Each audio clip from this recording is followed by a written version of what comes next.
전환, 규제 준수를 위한 초읽기입니다.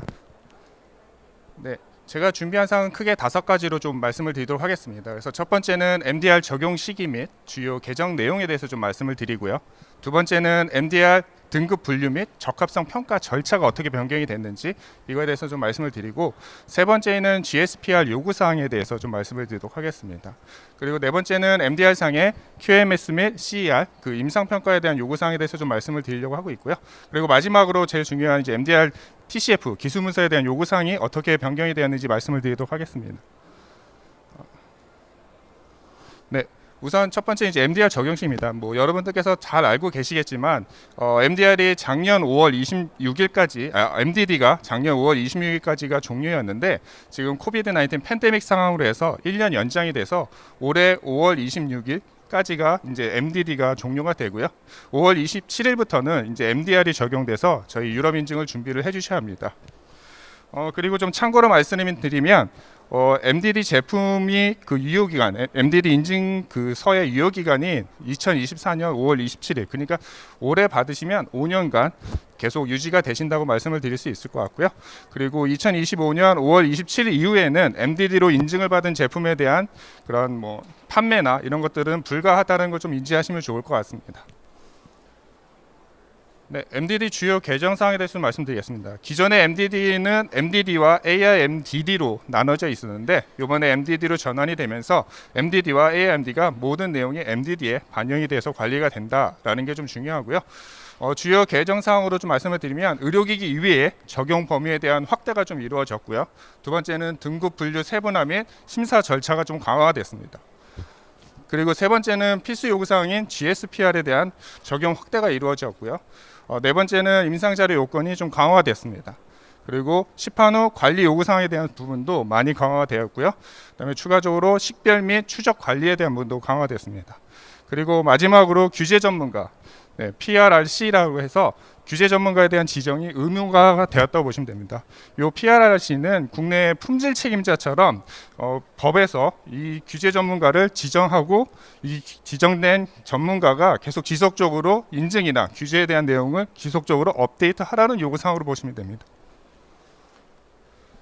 네, 그 MDDR 관련 규정을 좀 말씀을 드리도록 하겠습니다. 첫 번째 등급 분류입니다. 그래서 MDDR 2017-745 안엑스 8에서 관리가 되고 있고요. 적합성 평가 절차는 안엑스 4와 9와 10과 11번에서 적용이 얘기를 하고 있고요.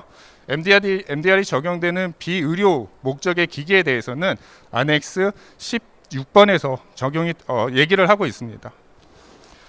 개정 배경을 좀 말씀을 드리면, 일단 의료기기 정의에 부합하지 않는 사용자 안전에 영향을 미칠 수 있는 제품에 대해서 좀 규제가 필요하다라고 생각을 해서 MDR이 반영이 되고요. 두 번째는 이제 단독 소프트웨어나 나노 물질 사용 의료기기 등 새로운 컨셉의 의료기기들이 이제 인증을 받으려고 하기 때문에 그런 관리의 필요성을 느끼게 되었고요. 마지막으로 고위험 의료기기의 심사 강화 필요성을 느끼게 되었습니다. 네, 다음은 등급 분류와 추가 심사 요구 사항입니다. 기존에는 1등급 멸균이나 측정 제품은 인증 심사 대상이었는데, MDDR에서는 추가적으로 그 재사용 의료기기, 1등급 재사용 의료기기도 심사 대상으로 포함이 되어 있고요. 그다음에 기술문서 심사 임상 평가 검토를 하는 제품이 저희 3등급과 2B 그 제품인데, 3등급은 이제 이식 의료기기 위주로 조금 적용이 되고 있고요. 그다음에 2B는 약물 전달 의료기기 같은 경우는 이미 좀 많은 이슈가 있었기 때문에, 안전성에 대한 이슈가 있었기 때문에 이에 대한 부분도 좀 강화가 돼서 심사가 진행이 된다라고 좀 보시면 될 것 같습니다. 그리고 마지막으로 이제 외부 전문가 추가 심사, 즉 뭐 클리니컬 엑스퍼트가 인볼브가 되어서 심사하는 부분은 의약품 복합 제품이라던가 인체 유래 혈장 또는 조직을 포함하는 제품, 그다음에 동물 유래 물질을 사용하는 제품과 마지막으로 인체에 흡수되는 제품 같은 경우에는 별도의 그 임상 전문가가 심사를 하게 된다고 좀 보시면 될 것 같습니다. 그래서 좀 팁을 말씀을 드리면 신설 또는 변경된 등급 분류 규칙에 해당하는지 먼저 좀 확인을 하실 필요가 있으실 것 같고요. 그다음에 등급 변동 여부 및 심사 대상 변동 여부를 확인해 주시고 추가 심사 대상 여부인지 제조사에서는 좀 추가적인 확인이 필요하실 것 같습니다.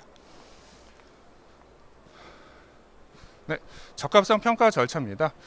기존에 저희 이제 등급에 대해서 좀 다소 말씀드리겠습니다. 그래서 저희 보시면 빨간색으로 화살표된 부분은 저희가 이제 최고 등급인 3등급과 2등급 2B 약물 전달 의료기기 같은 경우에는 저희가 클리니컬 이밸루에이션 컨설팅 프로세스라 해서 아까 말씀드린 임상 전문가의 추가적인 심사를 받고 진행이 된다라고 보시는 점이 다른 점이고요.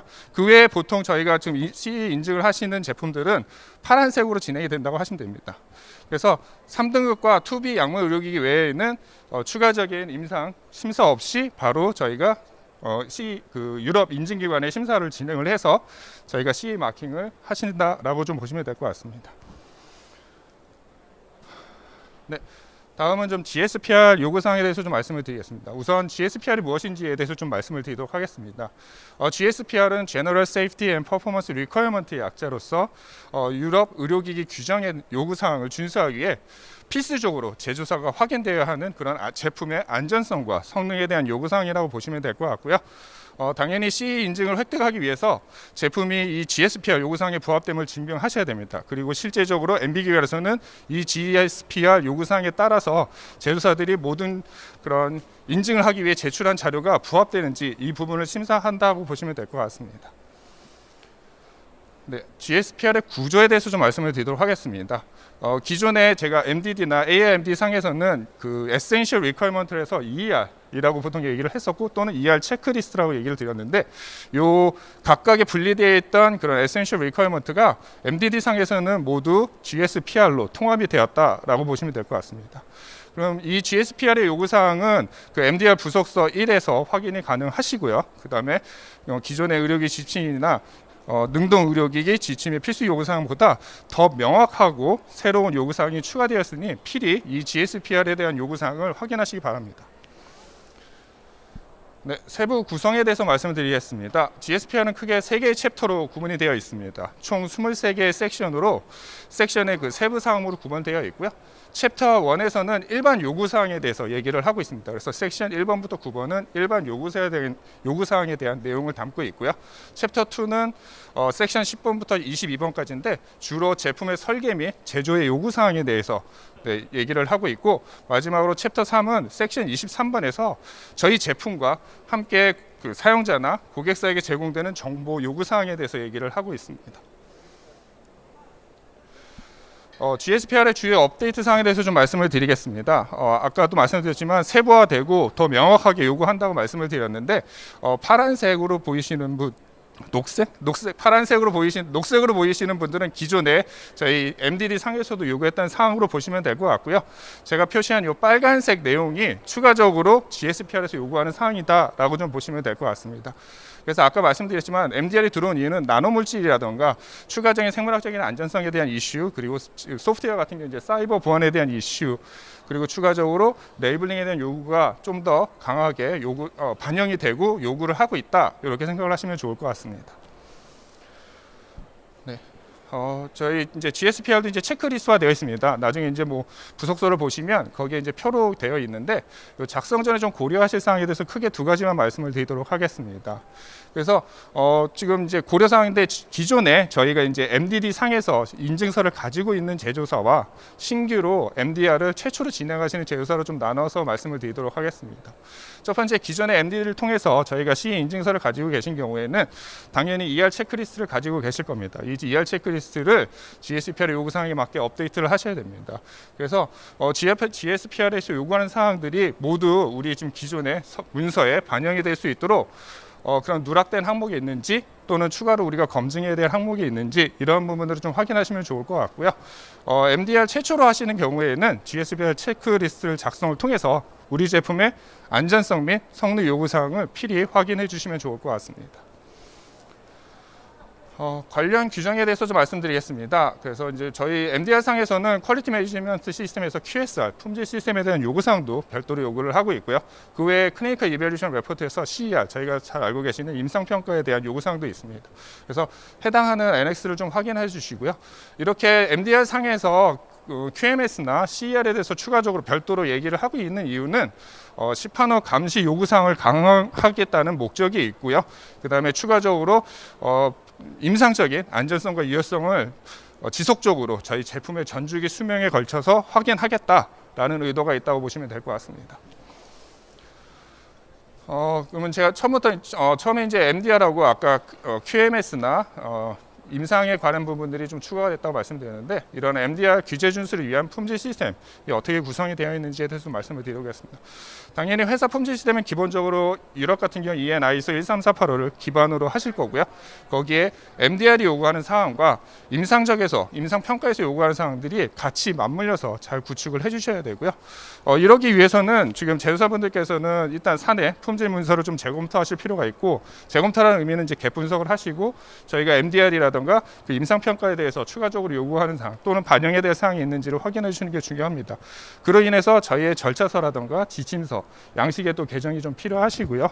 그 다음에 개정으로 끝나는 게 아니라 이런 개정된 문서들이 저희 회사 관련된 부서의 전 직원들이 좀 숙지할 수 있도록 내부 교육까지 좀 진행을 해주시면 좋을 것 같습니다. 그리고 제가 추가적으로 나중에 MDR 규정을 좀 보시면 약자가 많습니다. 그래서 약자에 대해서 좀 추가적으로 설명을 해드렸습니다. 네, 다음은 임상평가입니다. 기존의 MDD와 MDR이 어떻게 바뀌었는지 한눈에 보시기 좋도록 좀 표로 좀 작성을 했고요. MDD 상에서는 동등 제품의 임상문헌으로 안전성과 유효성을 모두 확인할 수 있다. 그래서 추가적 임상 자료 없이 임상평가 가능하다라고 되어 있었는데, MDR 상에서는 저희 3등급 제품하고 2B 이식 제품의 같은 경우는 반드시 저희 자사 제품으로 한 임상 자료를 내라고 요구를 하고 있습니다.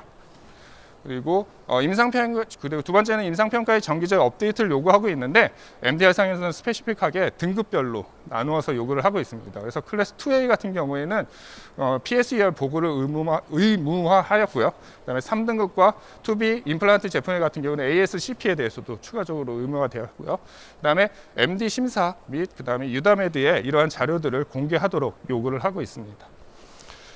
그다음에 이제 저희가 임상평가를 하기 위해서 유럽에서는 별도의 가이드라인에서 메데브 2.7/1 리비전 4에 따라서 저희가 동등성 평가를 하고 임상 평가 보고서를 작성했는데, MDD 상에서는 이제 MDCG 가이던스에 따라서 진행을 해주셔야 됩니다. 그래서 2022년 5번째 가이던스 기준에 따라서 저희가 동등성을 평가를 해주셔야 하고요.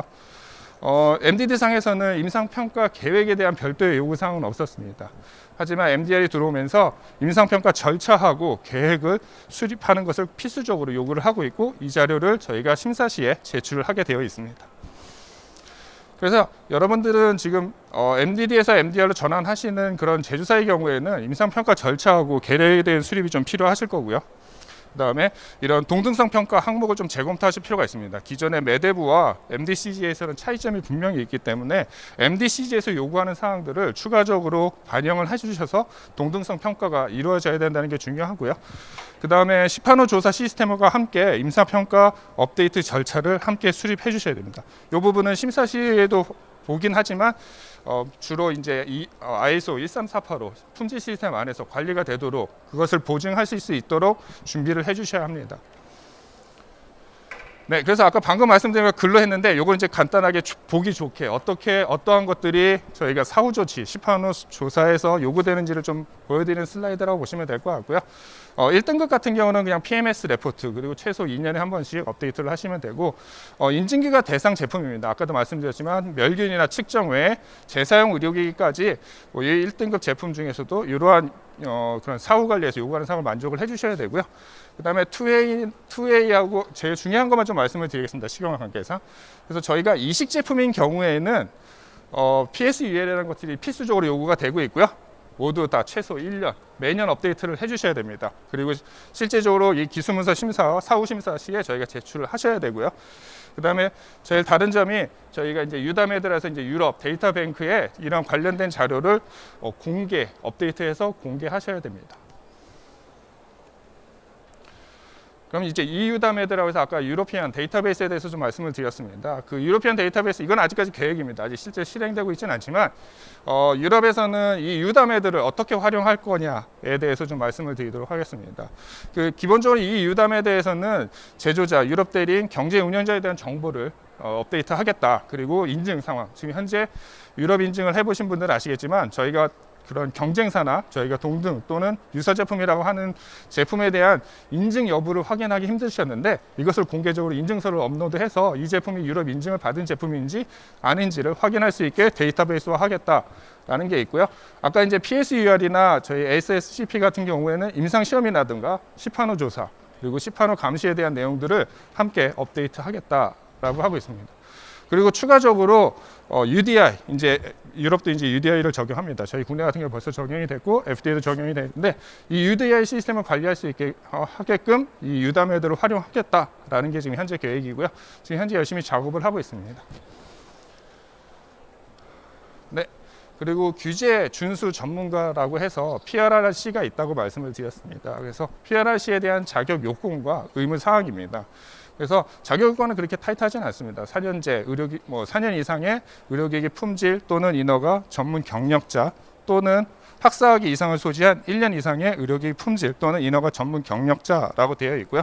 의무사항은 당연히 제품의 적합성 확인입니다. 적합성 확인이라는 것은 이제 C 인증이 계속 지속적으로 유지될 수 있도록 지속적인 팔로우업을 해주는 그런 역할을 한다라고 보시면 될 것 같고요. 그 외에 시판호 감시 활동 보고라든가 임상평가 및 위험관리에 대한 업무도 같이 이루어지고요. 당연히 이 규제 전문가는 기본적으로 최신 규정이라든가 우리 제품에 적용되는 그런 시험 표준 그리고 또 가이드라인을 지속적으로 모니터링을 하고 새로운 가이드라인이나 규정이 생겼을 때 이것을 우리 회사에 어떻게 적용할 건지 이런 것들에 대한 검토가 의무사항이라고 보시면 될 것 같습니다. 그래서 PRRC는 꼭 사내에 두어야 된다라고는 되어 있지는 않습니다. 저희가 외부 전문가를 활용하시는 방안도 있고요. 또는 사내에 PRRC를 할 수 있는 분을 선임해서 운영을 하시면 될 것 같고요.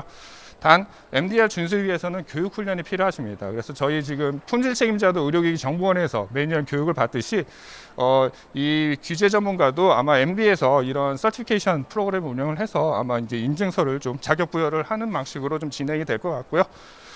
당연히 이제 회사 품질 시스템에서는 이 PRRC 분에 대해서 책임과 권한을 좀 명확하게 설정을 해서 관리를 해주셔야 될 필요가 있습니다. 네, 그 다음에 MDR에 들어오면서 이제 경제 운영자 EO라고 혹시 들어보셨는지 모르겠지만 EO 이코노믹 오퍼레이터의 약자로 해서 보통 EO 경제 운영자라고 얘기를 드리고 있고요. 이 경제 운영자의 범위는 제조부터 유럽 대리인의 등록, 수입, 통관, 유통, 판매에 이르기까지 전 분야에 대해서 경제 운영자라고 지금 정의를 하고 있습니다. 이 경제 운영자는 일단은 기본적으로 저희 회사하고 이 경제 운영자를 선정을 하셔야 되고 계약에 관한 절차를 또 별도로 수립을 해서 명확하게 계약상에서 이 경제 운영자와 제조사의 그런 아레나를 명확하게 하셔야 된다는 게 좀 중요하다라고 좀 보시면 될 것 같습니다. 그리고 당연히 계약을 하시면 지속적으로 이런 경제 운영자를 통해서 사후 관리에 대한 데이터나 또는 문제가 생겼을 때 그런 데이터를 수집하는 활동을 지속적으로 해주시기 때문에 이런 지속적인 관리가 또 추가적으로 필요하다라고 좀 보시면 될 것 같습니다.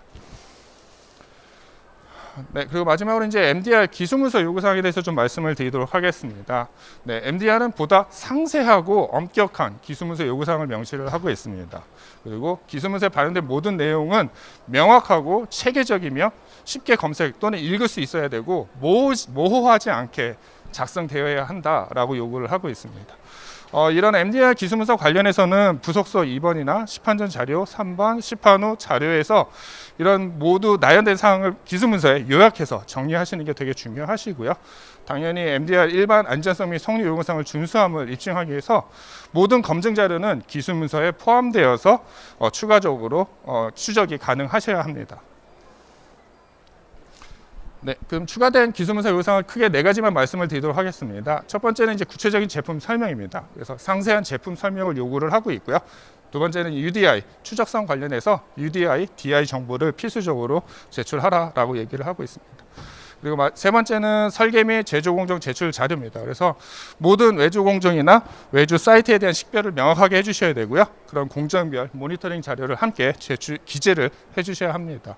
그리고 마지막으로 시판 후 감시 활동에서는 이런 활동 주기, 우리가 언제 어떤 활동을 해서 어떻게 업데이트 하겠다라는 내용에 대해서 명확하게 기재를 해주셔야 되고, 이는 저희 유럽 인증기관 검토 대상이고 이 유담에 대해 업로드해서 등록을 하셔야 되는 요구사항이라고 보시면 될 것 같습니다. 네, 그다음에 이제 MDR 구성에 대해서 좀 말씀을 드리겠습니다. 제가 좀 시간이 좀 오버되는 것 같아서 크게 6가지로 좀 나눠봤고요. 첫 번째는 제품 설명입니다. 그래서 새로운 특성이 있는지 없는지, 주요 기능적 구성 요소가 있는지 없는지, 그다음에 모델 정보라든가 식별된 유사 제품에 대해서 명확하게 기재를 해주셔야 되고요. 제조자 정보 관련해서는 이런 GSPR 요구하는 23항에서 요구하고 있는 요구사항을 준수하고 있는지 이 내용을 좀 기재를 해주시면 좋을 것 같습니다. 그리고 세 번째, 설계 및 제조 정보는 제품 주요 설계 단계에 대해서 저희가 내부적으로 하는 프로세스가 있으실 거고 외부에 맡기는 프로세스가 있으실 텐데, 이런 것들을 명확하게 기재를 해주셔야 된다라고 좀 보시면 될 것 같고요. 그다음에 안전성 및 성능 요구사항은 결국은 GSPR 요구사항을 준수를 하는지 여부입니다. 그래서 GSPR 그 체크리스트하고 연관돼서 저희가 좀 준비를 해주시면 좋을 것 같습니다. 네, 그리고 5번째는 이득 위험 분석 및 위험 관리입니다. 그래서 당연히 뭐 여러분들 위험 관리 열심히 하고 계시기 때문에 이런 GSPR에서 요구하는 사항을 추가적으로 좀 반영을 해주셔야 된다라고 좀 말씀을 드릴 수 있을 것 같습니다. 그래서 GSPR 1항하고 8항을 준수하고 있는지 이 부분에 대해서 좀 개분석을 하시고, 저희 현재 위험 관리나 이득 위험 분석에 대한 프로세스에 대한 좀 업데이트가 좀 필요하시고, 이 업데이트된 내용을 기술문서에 반영을 해주셔야 합니다. 그리고 마지막으로 제품 검증입니다. 그래서 뭐 당연히 뭐 베리피케이션, 밸리데이션 하실 거고요. 당연히 임상 평가에 대해서도 하시겠지만, 마지막으로 이제 특정 제품, 만약에 우리 제품이 의약품하고 같이 쓰는 의료기기다, 또는 동물 인체 유래 물질이 있다, 또는 아까 말씀드린 그 표에 있던 CMR 물질이라든가 그 뭐 나노 물질, 흡수성 재질인 경우에는 좀 제조사에서 나름대로 이런 추가적인 안전성이나 유효성을 검증하기 위한 자료를 좀 준비를 해서 이 내용을 저희가 기술 문서에 반영을 해주시면 좋을 것 같다라고 좀 말씀을 드릴 수 있을 것 같습니다. 네, 다음은 시판 후 감시 활동 계획입니다. 뭐 간단히 말씀을 잘 아실 겁니다. PMS는 모든 것과 연관이 되어 있습니다. 그래서 제조 공정이라든가 트렌드 분석, 사용자의 훈련, 위험관리 보고서, PSUR, PMCF, CER, 그다음에 기술 문서도 여기도 있기 때문에 이 PMS 플랜 자체에서 이러한 연관된 모든 문서하고 어떻게 유기적으로 일관성 있게 또는 추적성 있게 진행을 해야 되는지 이 부분을 좀 많이 고민을 해주셔야 할 것 같습니다. 네. 그리고 저희 시판 후 활동, 아까 뭐 보여드린 슬라이드를 조금 더 요약해서 말씀을 드리면, 이 시판 후 활동 PMS나 PSUR에서 공통적으로 요구하는 사항은 2가지입니다. 감시 활동 데이터 분석하고 요약하고 결론 내는 부분이 하나가 있고요. 그다음에 예방 및 시정 조치의 근거 및 설명하는 내용이 있습니다. 그 외에 저희가 2등급부터 3등급까지 추가적으로 요구하는 사항을 보시면 제품의 판매량이라든가 제품 사용자 수 또는 사용 빈도에 대한 산정을 해주셔야 되고요. 그 외에 저희가 PMCF 활동을 통한 주요 결과물이 어떤 것들이 있는지 이런 것들을 잘 정리해서 준비를 해주셔야 되고, 마지막으로 이득 위험 결과에 대한 결론을 필히 좀 내주셔야 될 것 같습니다. 저희가 위험 이득에 대한 활동은 열심히 하시고 문서화를 잘 하시는데, 이걸 토대로 해서 결론이 무엇인지 이 부분에 조금 좀 고민을 해주셔서 저희가 기재를 해주셔야 된다라고 좀 말씀을 드릴 수 있을 것 같습니다. 네, 제가 준비한 건 여기까지입니다. 혹시 뭐 관련해서 궁금하신 사항이 있으실까요? 네, 없으면 마치도록 하겠습니다. 네, 저희의 강연과 함께 해주셔서 감사드리고요. 질문이 있으시면 저희 현장에 계신 분들께서는 지금 부스에서 현장 상담 진행이 가능하시고, 혹시 유튜브로 보고 계신 분들께서는 저희 지금 채팅창에 대표 메일 나가고 있으니 그쪽으로 문의해 주시면 감사하겠습니다. 네, 저희의 다음 강연은 2시에 시작됩니다. 시장을 하면 비로소 보이는 것들, 의료기기 시장조사를 주제로 저희 강연이 시작될 예정이니 관심 있는 분들의 많은 참여 부탁드리겠습니다. 그리고 현장에 계신 분들께서는 강연을 들어주신 분들에 한해서 선물도 드리고 있으니 꼭 받아가시길 바랍니다. 그럼 다음 세션 때 뵙겠습니다. 감사합니다.